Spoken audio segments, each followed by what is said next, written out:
dapat jawabnya.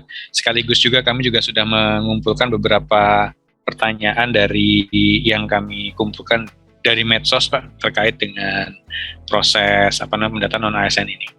Mungkin untuk awalnya kami akan membuka sesi tanya jawab dari teman-teman pers yang hadir di pada hari ini, Pak. Pertanyaan bisa disampaikan melalui chat atau melalui fitur angkat tangan yang ada di aplikasi Zoom ini. Waktu dan tempat kami persilahkan kepada rekan-rekan untuk bertanya.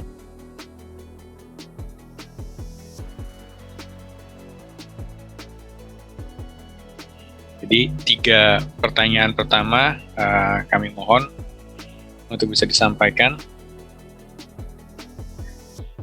Kalau belum ada Bapak, kami izin untuk menyampaikan ke Bapak 3 pertanyaan tertinggi, Pak. Jadi ada beberapa pertanyaan yang kami kumpulkan dari medsos.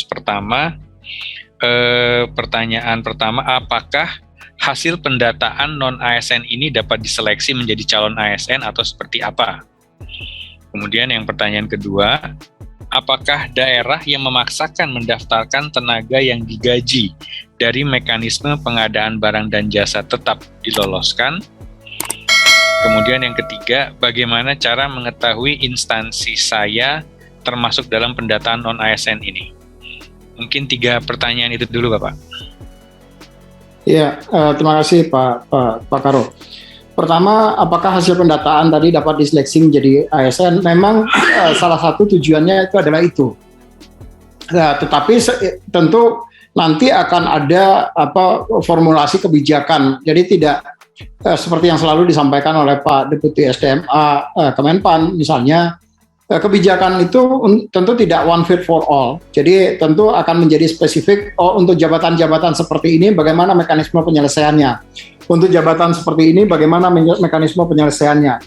Jadi pentingnya pendataan ini adalah untuk bisa merumuskan bagaimana pemerintah akan membantu menyelesaikan tenaga non-ASN ini secara manusiawi dalam tanda kutip sehingga mereka betul-betul bisa istilahnya kalau orang Jawa itu diuongke.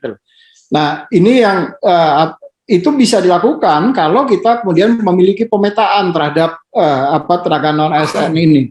Kalau itu nggak dimiliki, tentu akan sulit bagi kita untuk bisa merumuskan kebijakan untuk menyelesaikan itu. Nah, jadi bagi mereka yang kemudian punya kesempatan punya menjadi ASN, apakah itu melalui mekanisme PNS misalnya atau melalui mekanisme P3K, tentu itu bisa dilakukan setelah kita bisa melakukan memetakan mereka-mereka ini. Jadi penting sekali sebetulnya bagi mereka yang sekarang menjadi tenaga non-ASN di instansi untuk mereka betul-betul bisa terdata. Dan pemerintah tentu memiliki gambaran seutuhnya terhadap kondisi mereka-mereka ini. Yang kedua tadi apa ya Pak Karo, saya terlalu cepat tadi, saya sambil ngetik soalnya. Masih mute. Apakah daerah yang memaksakan mendaftarkan tenaga yang digaji dari mekanisme pengadaan barang dan jasa tetap diloloskan? Ya, sebetulnya tentu nanti akan ada mekanisme verifikasi dan validasi. Kita akan melihat apakah yang bersangkutan itu dipaksakan dalam tanda kutip. Sebetulnya yang bersangkutan tidak boleh dilakukan pendataan, tapi tetap didorong oleh instansi untuk melakukan pendataan. Maka saya mungkin menghimbau nanti teman-teman jangan sampai teman-teman di instansi ini menjebak PPK-nya. Pejabat pembina kepegawaian. Karena pejabat pembina kepegawaian ini akan menyampaikan surat pertanggungjawaban mutlak.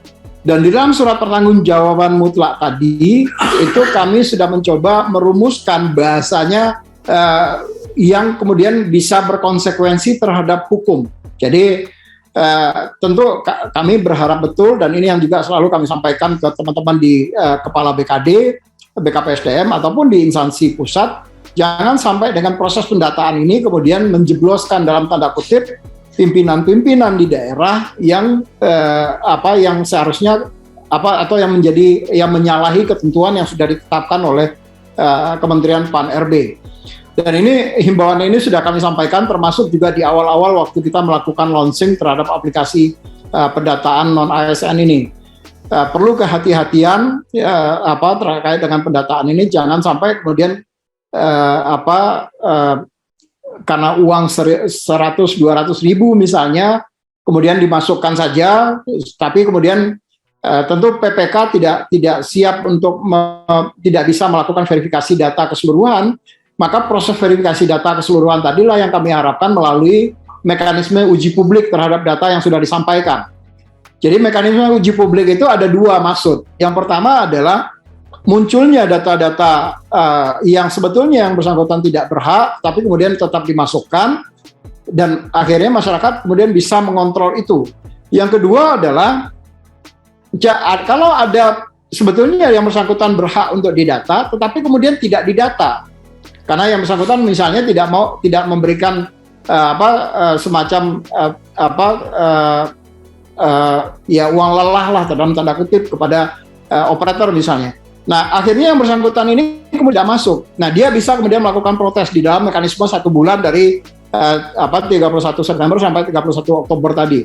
Jadi ada mekanisme uji publik yang diterapkan supaya data-data yang disampaikan itu betul-betul data-data yang bisa dipertanggungjawabkan.